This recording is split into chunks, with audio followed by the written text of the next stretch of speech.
Hello, and welcome to Family Folktales from the Nashville Public Library. I'm Susan Poulter, a librarian at the main library. Today's stories are The Little Hunchback, The Story of the Barber's Fifth Brother, and The Story of the Barber's Sixth Brother. This is part 7 of our stories from the Arabian Nights Entertainments, selected and edited by Andrew Lang. The Little Hunchback. In the kingdom of Kashgar, which is, as everybody knows, situated on the frontiers of Great Tartary, there lived long ago a tailor and his wife, who loved each other very much. One day, when the tailor was hard at work, a little hunchback came and sat at the entrance of the shop and began to sing and play his tambourine. The tailor was amused with the antics of the fellow, and thought he would take him home to divert his wife. The hunchback having agreed to his proposal, the tailor closed his shop, and they set off together. When they reached the house, they found the table ready laid for supper, and in a very few minutes all three were sitting before a beautiful fish, which the tailor's wife had cooked with her own hands. But unluckily, the hunchback happened to swallow a large bone, and in spite of all the tailor and his wife could do to help him, died of suffocation in an instant. Besides being very sorry for the poor man, the tailor and his wife were very much frightened on their own account, for if the police came to hear of it, the worthy couple ran the risk of being thrown into prison for willful murder. In order to prevent this dreadful calamity, they both set about inventing some plan which would throw suspicion on someone else, and at last they made up their minds that they could do no better than select a Jewish doctor who lived close by as the author of the crime. So the tailor picked up the hunchback by his head, while his wife took his feet, and carried him to the doctor's house. Then they knocked at the door, which opened straight on to a steep staircase. A servant soon appeared, feeling her way down the dark staircase, and inquired what they wanted. "Tell your master," said the tailor, "that we have brought a very sick man for him to cure, and," he added, holding out some money, "give him this in advance, so that he may not feel he is wasting his time." The servant remounted the stairs to give the message to the doctor, and the moment she was out of sight, the tailor and his wife carried the body swiftly after her, propped it up at the top of the staircase, and ran home as fast as their legs could carry them. Now the doctor was so delighted at the news of a patient, for he was young and had not had many of them, that he was transported with joy. "Get a light," he called to the servant, "and follow me as fast as you can." And rushing out of his room, he ran towards the staircase. There he nearly fell over the body of the hunchback, and without knowing what it was, gave it such a kick that it rolled right to the bottom, and very nearly dragged the doctor after it. "A light! A light!" he cried again, and when it was brought and he saw what he had done, he was almost beside himself with terror. "Holy Moses!" he exclaimed, "why did I not wait for the light? I have killed the sick man whom they brought me, and if the sacred Esdras does not come to my aid, I am lost. It will not be long before I am led to jail as a murderer." Agitated though he was, and with reason, the doctor did not forget to shut the house door, lest some passers-by might chance to see what had happened. He then took up the corpse and carried it into his wife's room, nearly driving her crazy with fright. "It is all over with us," she wailed, "if we cannot find some means of getting the body out of the house. Once let the sun rise, and we can hide it no longer. How were you driven to commit such a terrible crime?" "Never mind that," returned the doctor. "The thing is to find a way out of it." For a long while the doctor and his wife continued to turn over in their minds a way of escape, but could not find any that seemed good enough. At last the doctor gave it up altogether, and resigned himself to bear the penalty of his misfortune. But his wife, who had twice his brains, suddenly exclaimed, "I have thought of something. Let us carry the body on the roof of the house and lower it down the chimney of our neighbor the Muslim." Now, this Muslim was employed by the Sultan, and furnished his table with oil and butter. Part of his house was occupied by a great storeroom, where rats and mice held high level. The doctor jumped at his wife's plan, and they took up the hunchback, and passing cords under his armpits, they let him down into the purveyor's bedroom so gently that he really seemed to be leaning against the wall. When they felt he was touching the ground, they drew up the cords and left him. Scarcely had they got back to their own house when the purveyor entered his room. He had spent the evening at a wedding feast and had a lantern in his hand. In the dim light it cast, he was astonished to see a man standing in his chimney. But being naturally courageous, he seized a stick and made straight for the supposed thief. "Ah," he cried, "so it is you and not the rats and mice who steal my butter. I'll take care that you don't want to come back." So saying, he struck him several hard blows. The corpse fell on the floor, but the man only redoubled his blows, till at length it occurred to him that it was odd that the thief should lie so still and make no resistance. Then, finding he was quite dead, a cold fear took possession of him. "Wretch that I am," said he, "I have murdered a man. Ah, my revenge has gone too far. Without the help of Allah, I am undone. Cursed be the goods which have led me to my ruin." And he already felt the rope around his neck.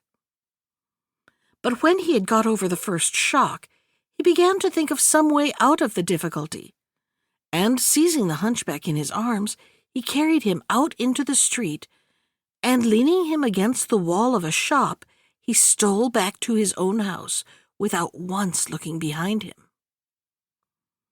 A few minutes before the sun rose, a rich Christian merchant, who supplied the palace with all sorts of necessaries, left his house, after a night of feasting, to go to the bath. Though he was very drunk, he was yet sober enough to know that the dawn was at hand, and that all good Muslims would shortly be going to prayer. So he hastened his steps, lest he should meet someone on his way to the mosque, who, seeing his condition, would send him to prison as a drunkard. In his haste, he jostled against the hunchback, who fell heavily upon him, and the merchant, thinking he was being attacked by a thief, knocked him down with one blow of his fist.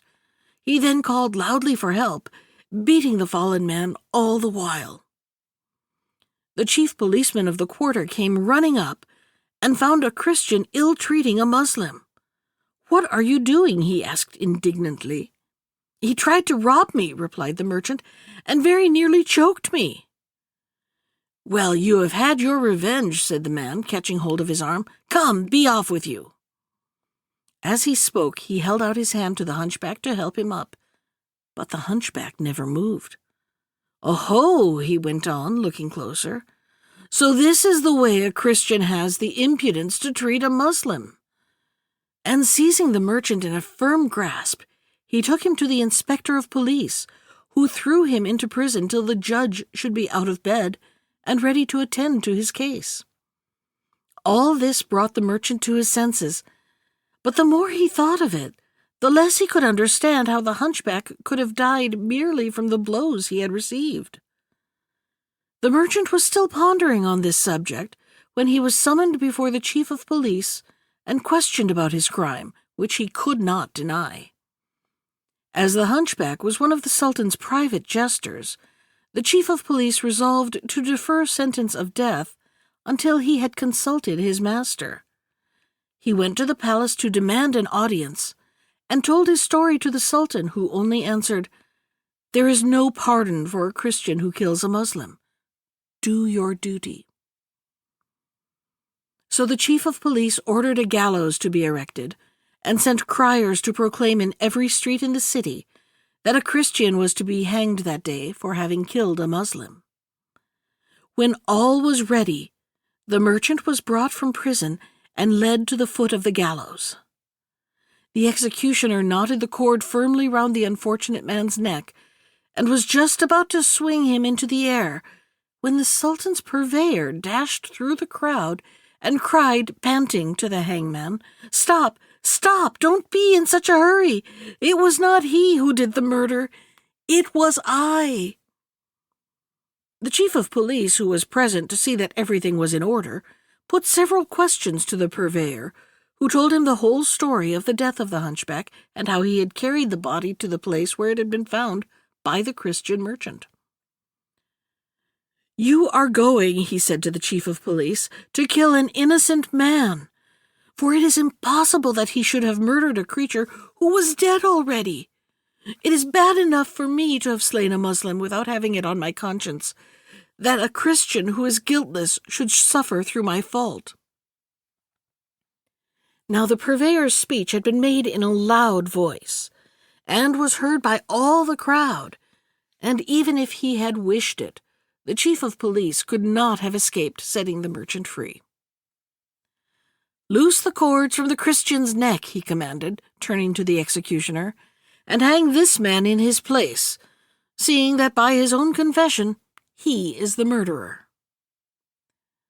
The hangman did as he was bid, and tying the cord firmly, when he was stopped by the voice of the Jewish doctor beseeching him to pause, for he had something very important to say. When he had fought his way through the crowd and reached the chief of police, "Worshipful sir," he began, "this Muslim whom you desire to hang is unworthy of death. I alone am guilty. Last night a man and a woman who were strangers to me knocked at my door, bringing with them a patient for me to cure. The servant opened it, but having no light was hardly able to make out their faces, though she readily agreed to wake me, and to hand me the fee for my services. While she was telling me her story, they seemed to have carried the sick man to the top of the staircase, and then left him there. I jumped up in a hurry without waiting for a lantern, and in the darkness I fell against something which tumbled headlong down the stairs, and never stopped till it reached the bottom. When I examined the body, I found it was quite dead, and the corpse was that of a hunchback Muslim. Terrified at what we had done, my wife and I took the body on the roof and let it down the chimney of our neighbor the purveyor, whom you were just about to hang. The purveyor, finding him in his room, naturally thought he was a thief, and struck him such a blow that the man fell down and lay motionless on the floor. Stooping to examine him and finding him stone dead, the purveyor supposed that the man had died from the blow he had received. But of course this was a mistake, as you will see from my account, and I only am the murderer. And although I am innocent of any wish to commit a crime, I must suffer for it all the same, or else have the blood of 2 Muslims on my conscience. Therefore send away this man, I pray you, and let me take his place, as it is I who am guilty." On hearing the declaration of the Jewish doctor, the chief of police commanded that he should be led to the gallows, and the Sultan's purveyor go free. The cord was placed around the doctor's neck, and his feet had already ceased to touch the ground, when the voice of the tailor was heard beseeching the executioner to pause one moment and to listen to what he had to say. "Oh, my lord," he cried, turning to the chief of police, "how nearly have you caused the death of 3 innocent people?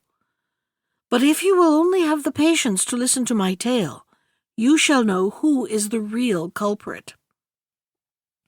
If someone has to suffer, it must be me. Yesterday at dusk, I was working in my shop with a light heart when the little hunchback, who was more than half drunk, came and sat in the doorway. He sang me several songs, and then I invited him to finish the evening at my house.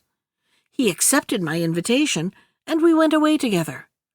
At supper, I helped him to a slice of fish, but in eating it, a bone stuck in his throat, and in spite of all we could do, he died in a few minutes. We felt deeply sorry for his death, But fearing lest we should be held responsible, we carried the corpse to the house of the Jewish doctor. I knocked and desired the servant to beg her master to come down as fast as possible and see a sick man whom we had brought for him to cure, and in order to hasten his movements, I placed a piece of money in her hand as the doctor's fee. Directly she had disappeared, I dragged the body to the top of the stairs, then hurried away with my wife back to our house. In descending the stairs, the doctor accidentally knocked over the corpse, and finding him dead, believed that he himself was the murderer. But now you know the truth, and set him free, and let me die in his stead." The chief of police and the crowd of spectators were lost in astonishment at the strange events to which the death of the hunchback had given rise. "Loosen the Jewish doctor," he said to the hangman, "and string up the tailor instead, since he has made confession of his crime. Really, one cannot deny that this is a very singular story, and it deserves to be written in letters of gold." The executioner speedily untied the knots which confined the doctor, and was passing the cord round the neck of the tailor, when the Sultan of Kashgar, who had missed his jester, happened to make inquiry of his officers as to what had become of him. "Sire," replied they, "the hunchback, having drunk more than was good for him, escaped from the palace and was seen wandering about the town, where this morning he was found dead. A man was arrested for having caused his death and held in custody till a gallows was erected. At the moment that he was about to suffer punishment, first one man arrived, and then another, each accusing themselves of the murder, and this went on for a long time, and at the present instant the chief of police is engaged in questioning a man who declares that he alone is the true assassin."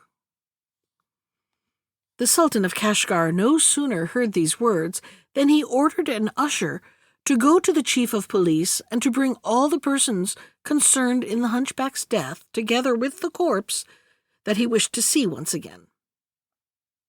The usher hastened on his errand, but was only just in time, for the tailor was positively swinging in the air, when his voice fell upon the silence of the crowd, commanding the hangman to cut down the body.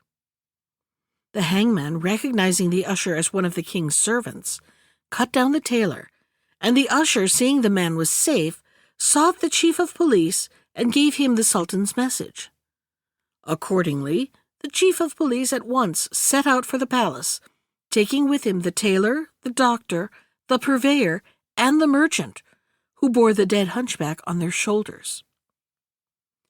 When the procession reached the palace, the chief of police prostrated himself at the feet of the Sultan, and related all that he knew of the matter. The Sultan was so much struck by the circumstances that he ordered his private historian to write down an exact account of what had passed, so that in the years to come the miraculous escape of the four men who had thought themselves murderers might never be forgotten. The Sultan asked everybody concerned in the hunchback's affair to tell him their stories. Among others was a prating barber, whose tale of one of his brothers follows. The story of the barber's fifth brother. As long as our father lived, Al-Nashar was very idle. Instead of working for his bread, he was not ashamed to ask for it every evening, and to support himself next day on what he had received the night before. When our father died, worn out by age, he left only 700 silver drachmas to be divided amongst us, which made 100 for each son. Al-Nashar, who had never possessed so much money in his life, was quite puzzled to know what to do with it. After reflecting upon the matter for some time, he decided to lay it out on glasses, bottles, and things of that sort, which he would buy from a wholesale merchant. Having bought his stock, he next proceeded to look for a small shop in a good position, where he sat down at the open door, his wares being piled up in an uncovered basket in front of him, waiting for a customer among the passers-by. In this attitude he remained seated, his eyes fixed on the basket, but his thoughts far away. Unknown to himself, he began to talk out loud, and a tailor whose shop was next door to his heard quite plainly what he was saying. "This basket," said Alnaschar to himself, "has cost me 100 drachmas, all that I possess in the world.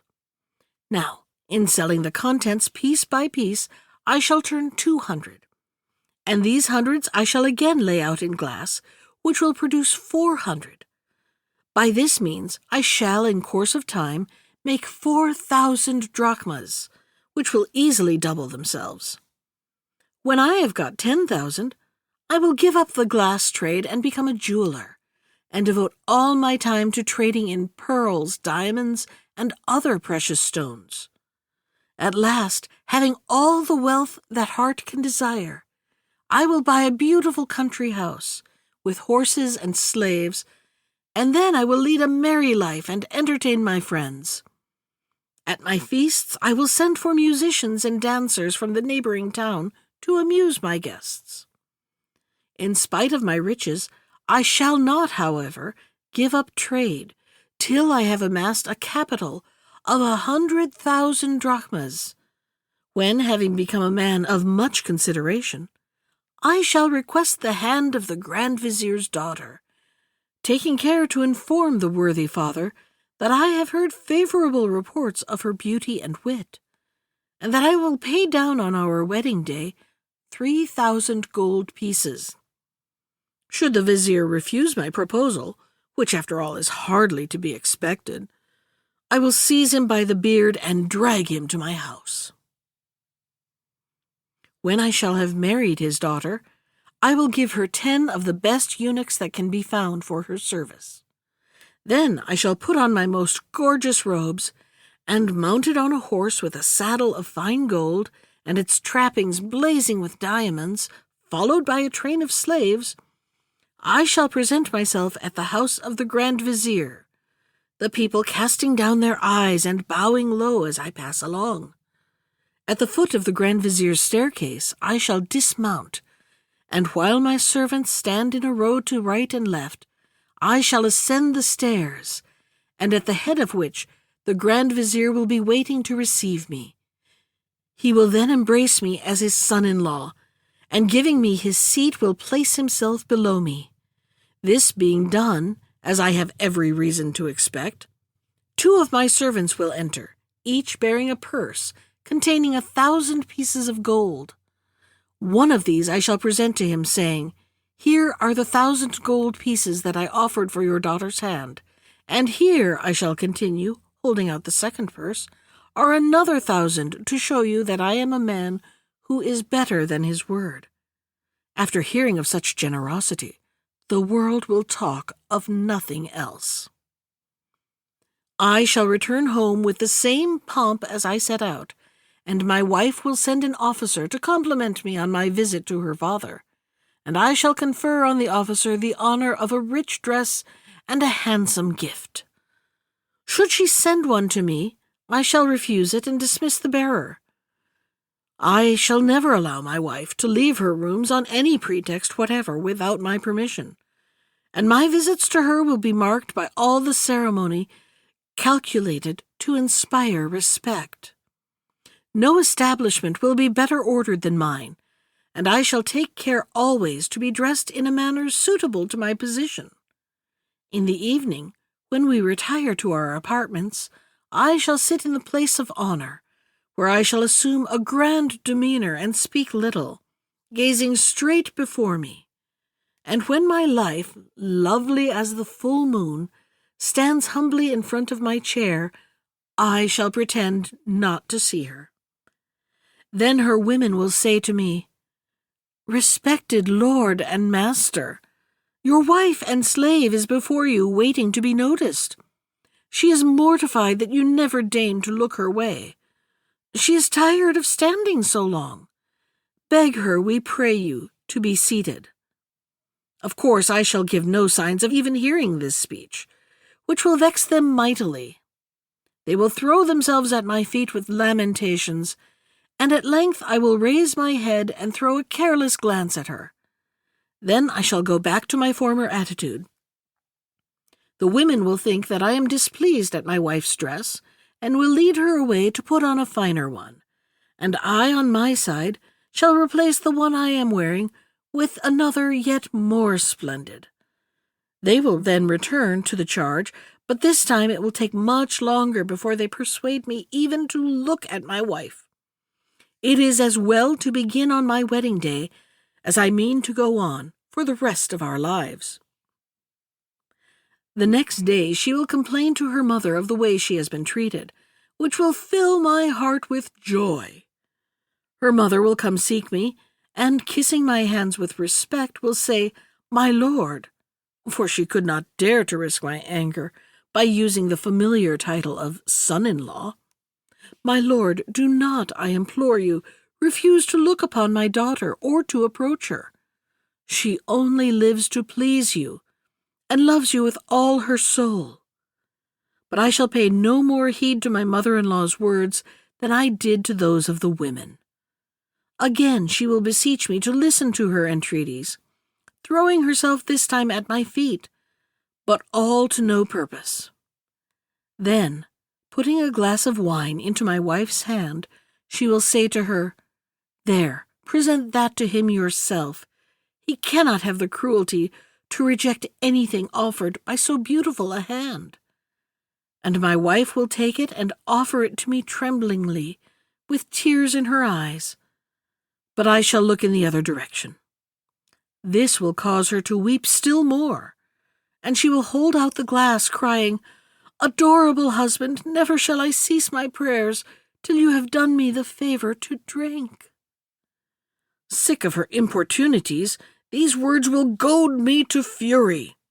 I shall dart an angry look at her, and give her a sharp blow on the cheek, at the same time giving her a kick so violent that she will stagger across the room and fall onto the sofa. My brother, pursued the barber, was so much absorbed in his dreams that he actually did give a kick with his foot, which unluckily hit the basket of glass. It fell into the street and was instantly broken into 1,000 pieces. His neighbor, the tailor, who had been listening to his visions, broke into a loud fit of laughter as he saw this sight. "Wretched man," he cried, "you ought to die of shame at behaving so to a young wife who has done nothing to you. You must be a brute for her tears and prayers not to touch your heart. If I were the Grand Vizier, I would order you 100 blows from a bullock whip, and would have you led round the town accompanied by a herald who should proclaim your crimes." The accident, so fatal to all his profits, had restored my brother to his senses, and seeing that the mischief had been caused by his own insufferable pride, he rent his clothes and tore his hair, and lamented himself so loudly that the passers-by stopped to listen. It was a Friday, so these were more numerous than usual. Some pitied Al-Nashar, others only laughed at him, but the vanity which had gone to his head had disappeared with his basket of glass, and he was loudly bewailing his folly when a lady, evidently a person of consideration, rode by on a mule. She stopped and inquired what was the matter, and why the man wept. They told her that he was a poor man who had laid out all his money on this basket of glass, which was now broken. On hearing the cause of these loud wails, the lady turned to her attendant and said to him, "Give him whatever you have got with you." The man obeyed, and placed in my brother's hands a purse containing 500 pieces of gold. Al-Nashar almost died of joy on receiving it. He blessed the lady 1,000 times, and shutting up his shop where he had no longer anything to do, he returned home. He was still absorbed in contemplating his good fortune, when a knock came to his door, and on opening it, he found an old woman standing outside. "My son," she said, I have a favor to ask of you. It is the hour of prayer, and I have not yet washed myself. Let me, I beg you, enter your house, and give me water." My brother, although the old woman was a stranger to him, did not hesitate to do as she wished.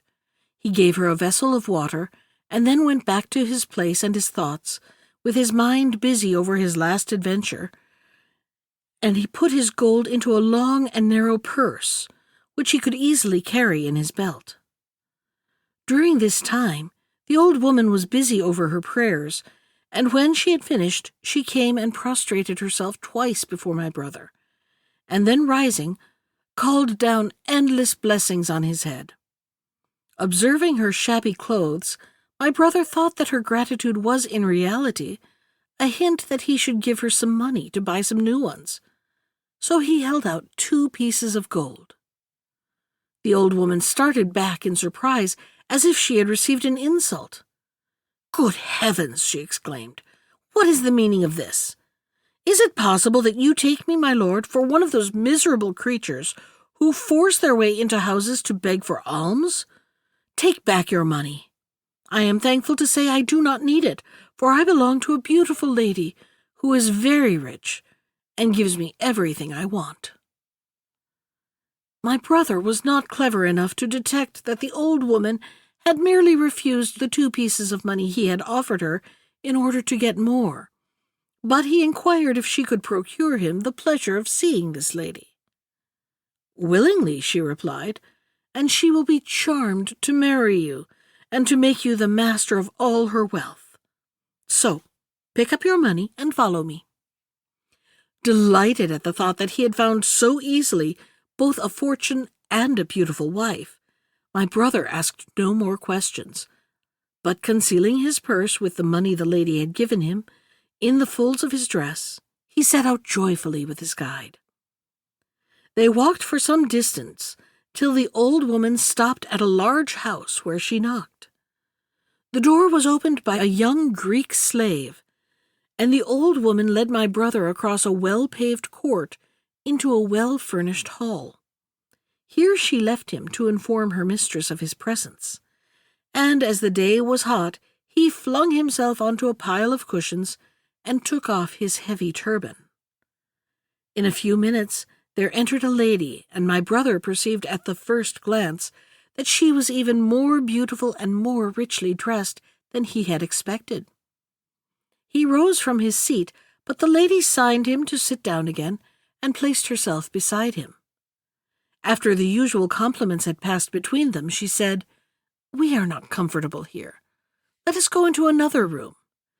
And passing into a smaller chamber, apparently communicating with no other, she continued to talk to him for some time. Then, rising hastily, she left him, saying, "Stay where you are. I will come back in a minute." He waited as he was told, but instead of the lady there entered a huge slave with a sword in his hand. Approaching my brother with an angry countenance, he exclaimed, "What business have you here?" His voice and manner were so terrific that Al-Nashar had not strength to reply, and allowed his gold to be taken from him, and even saber cuts to be inflicted on him without making any resistance. As soon as he was let go, he sank on the ground, powerless to move, though he still had possession of his senses. Thinking he was dead, the slave ordered the Greek slave to bring him some salt, and between them they rubbed it into his wounds, thus giving him acute agony, though he had the presence of mind to give no sign of life. They then left him, and their place was taken by the old woman, who dragged him to a trap-door and threw him down into a vault filled with the bodies of murdered men. At first the violence of his fall caused him to lose consciousness, but luckily the salt which had been rubbed into his wounds had by its smarting preserved his life, and little by little he regained his strength. At the end of 2 days he lifted the trap-door during the night and hid himself in the courtyard till daybreak, when he saw the old woman leave the house in search of more prey. Luckily, she did not observe him, and when she was out of sight, he stole from this nest of assassins and took refuge in my house. I dressed his wounds and tended him carefully, and when a month had passed, he was as well as ever. His one thought was how to be revenged on that wicked old hag, and for this purpose he had a purse made large enough to contain 500 gold pieces, but filled it instead with bits of glass. This he tied round him with his sash, and, disguising himself as an old woman, he took a saber, which he hid under his dress. One morning, as he was hobbling through the streets, he met his old enemy prowling to see if she could find anyone to decoy. He went up to her and, imitating the voice of a woman, he said, "Do you happen to have a pair of scales you could lend me? I have just come from Persia, and have brought with me 500 gold pieces, and I am anxious to see if they are the proper weight." "Good woman," replied the old hag, "you could not have asked anyone better. My son is a money changer, and if you will follow me, he will weigh them for you himself. Only we must be quick, or he will have gone to his shop." So saying, she led the way to the same house as before, and the door was opened by the same Greek slave. Again my brother was left in the hall, and the pretended son appeared under the form of the slave.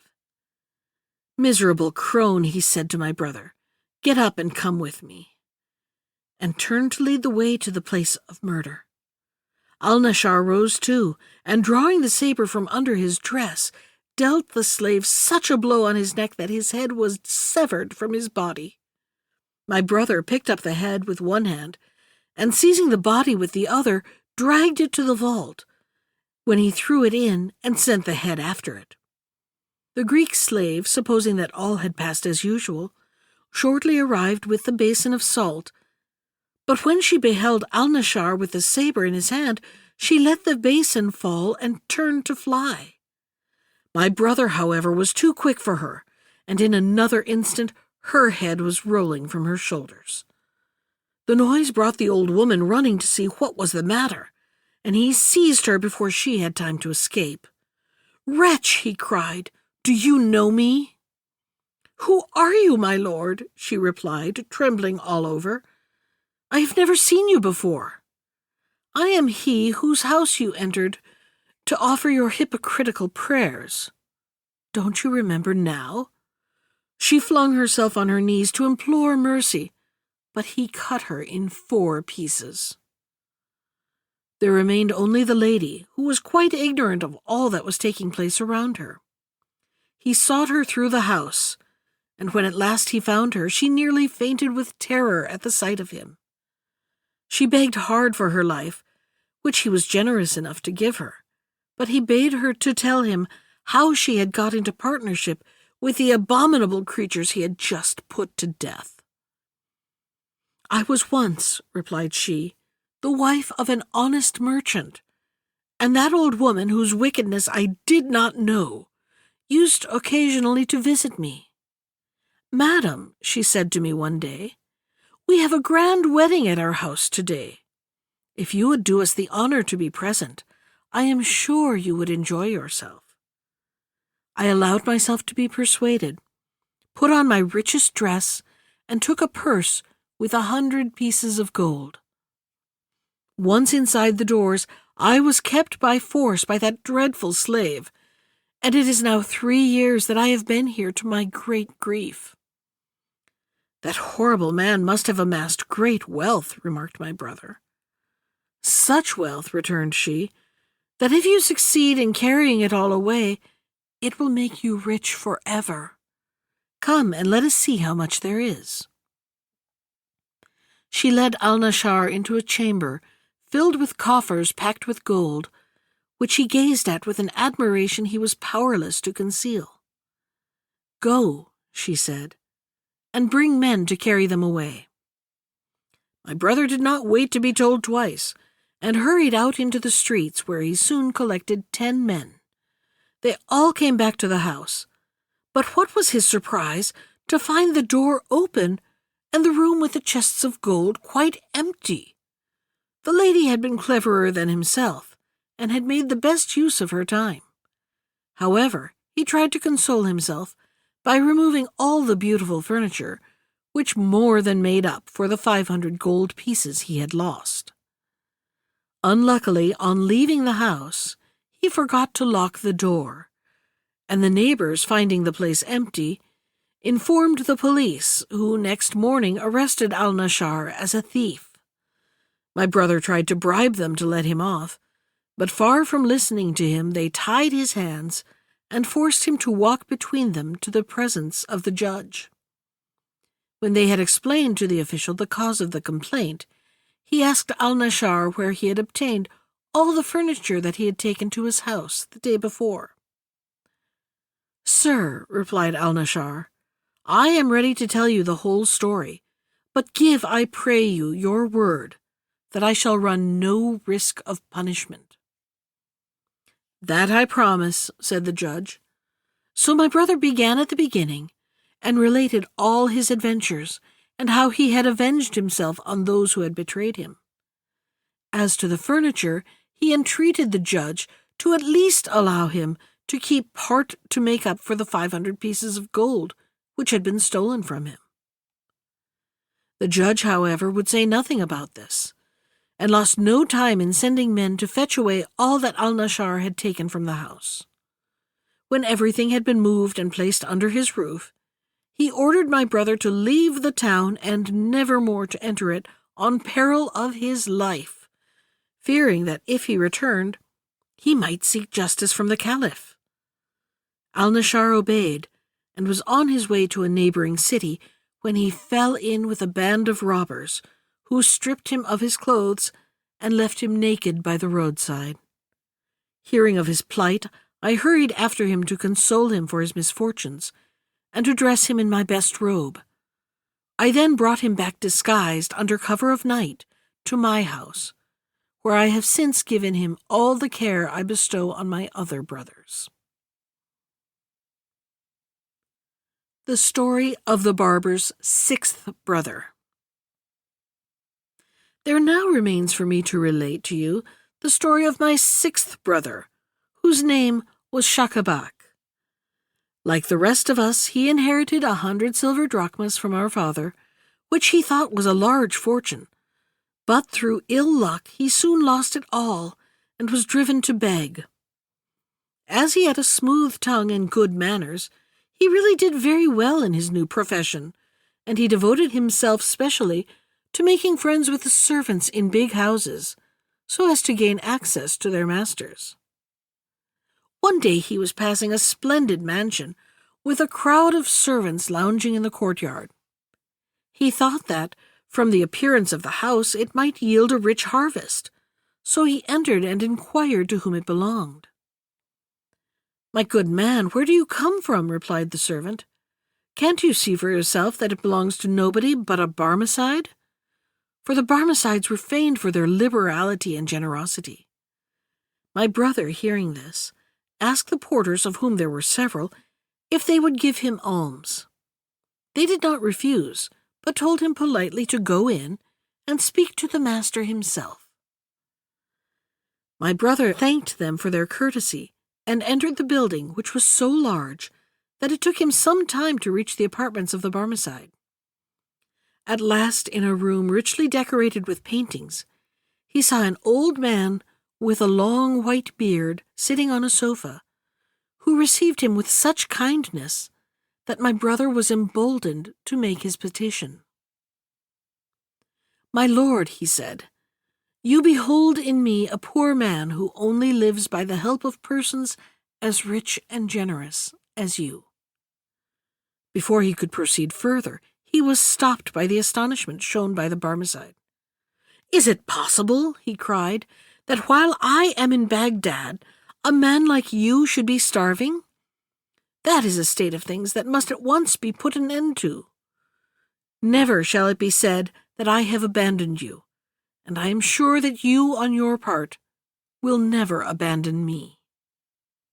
"My lord," answered my brother, I swear that I have not broken my fast this whole day." "What, you are dying of hunger?" exclaimed the Barmecide. "Here, slave, bring water that we may wash our hands before meat."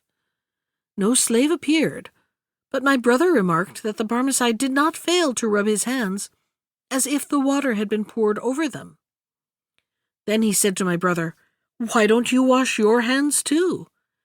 And Schacabac, supposing that it was a joke on the part of the Barmecide, though he could see none himself, drew near and imitated his motion. When the Barmecide had done rubbing his hands, he raised his voice and cried, "Set foot before us at once, we are very hungry." No food was brought, but the Barmecide pretended to help himself from a dish and carry a morsel to his mouth, saying as he did so, "Eat, my friend, eat, I entreat.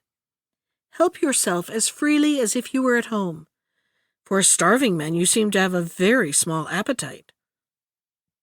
"Excuse me, my lord," replied Schacabac, imitating his gestures as before. "I really am not losing time, and I do full justice to the repast." "How do you like this bread?" asked the Barmecide. "I find it particularly good myself."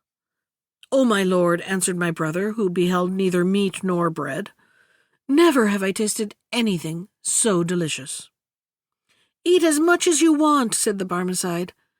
"I bought the woman who makes it for 500 pieces of gold, so that I might never be without it." After ordering a variety of dishes which never came, to be placed on the table, and discussing the merits of each one, the Barmecide declared that, having dined so well, they would now proceed to take their wine. To this my brother at first objected, declaring that it was forbidden. But on the Barmecide insisting that it was out of the question that he should drink by himself, he consented to take a little. The Barmecide, however, pretended to fill their glasses so often that my brother feigned that the wine had gone to his head, and struck the Barmecide such a blow on the head that he fell to the ground. Indeed, he raised his hand to strike him a second time, when the Barmecide cried out that he was mad, upon which my brother controlled himself, and apologized and protested that it was all the fault of the wine he had drunk. At this the Barmecide, instead of being angry, began to laugh and embraced him heartily.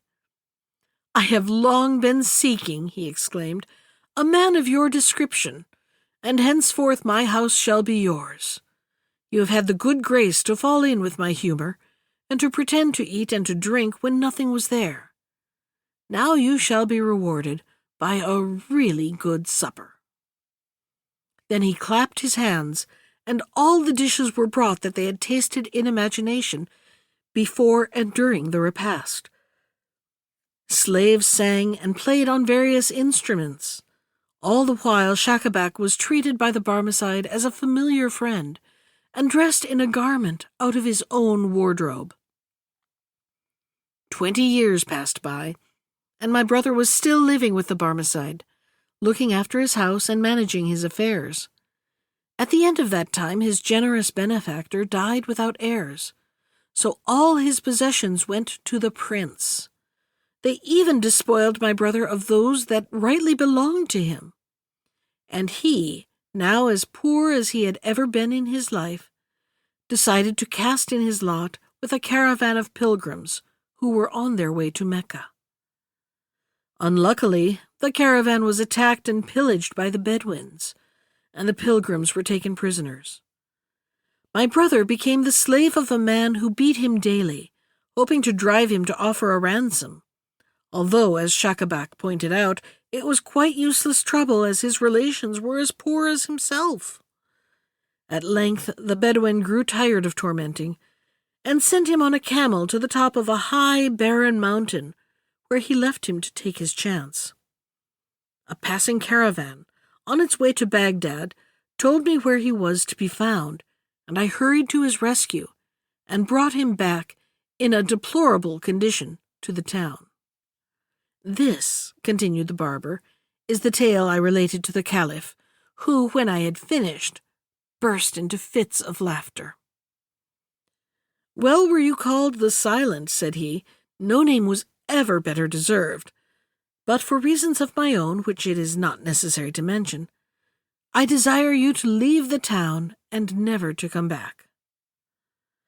I had, of course, no choice but to obey, and travelled about for several years until I heard of the death of the Caliph, when I hastily returned to Baghdad, only to find that all my brothers were dead. It was at this time that I rendered to the young cripple the important service of which you have heard, and for which, as you know, he showed such profound ingratitude that he preferred rather to leave Baghdad than to run the risk of seeing me. I sought him long from place to place, but it was only today, when I expected at least, that I came across him, as much irritated with me as ever." So saying, the tailor went on to relate the story of the lame man and the barber, which has already been told. "When the barber," he continued, "had finished his tale, we came to the conclusion that the young man had been right when he had accused him of being a great chatterbox. However, we wished to keep him with us and share our feast, and we remained at table till the hour of afternoon prayer. Then the company broke up, and I went back to work in my shop.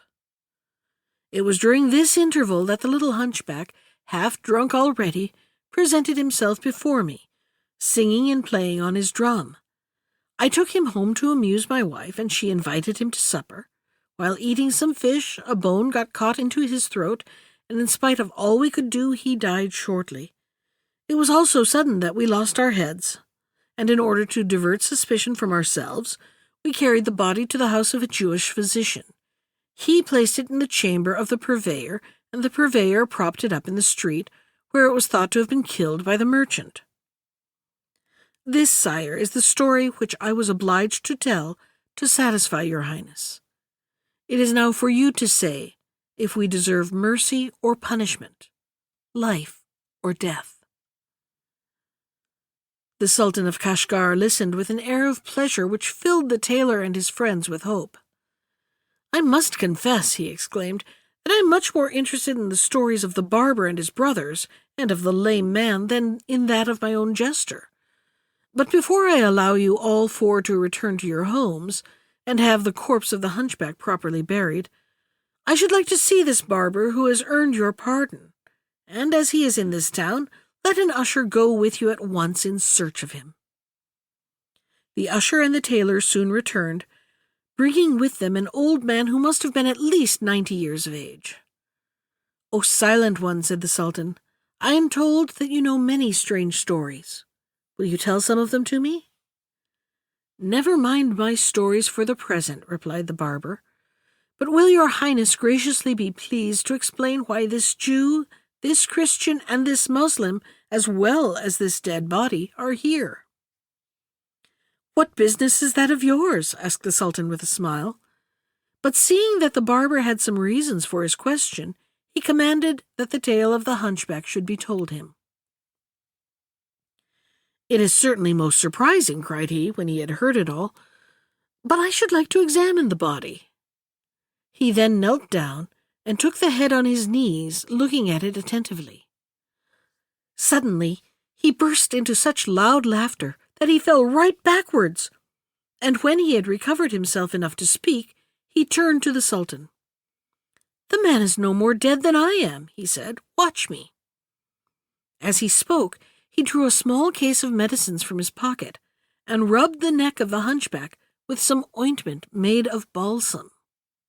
Next he opened the dead man's mouth, and by the help of a pair of pincers drew the bone from his throat. At this the hunchback sneezed, stretched himself, and opened his eyes. The Sultan and all those who saw this operation did not know which to admire most, the constitution of the hunchback, who had apparently been dead for a whole night and most of one day, or the skill of the barber, whom everyone now began to look upon as a great man. His Highness desired that the story of the hunchback should be written down and placed in the archives beside that of the barber, so that they might be associated in people's minds to the end of time. And he did not stop there, for in order to wipe out the memory of what they had undergone, he commanded that the tailor, the doctor, the purveyor, and the merchant should each be clothed in his presence with a robe from his own wardrobe before they returned home. As for the barber, he bestowed on him a large pension and kept him near his own person. That was part 7 of the Arabian Nights Entertainments, selected and edited by Andrew Lang. Special thanks to Ginger Sands for our theme music. You can find more of Ginger's music at iTunes or on her website at www.gingersands.com. And if you'd like to comment on today's story, send me an email. I can be reached at susan.poulter, that's Poulter, at nashville.gov. Thanks for listening.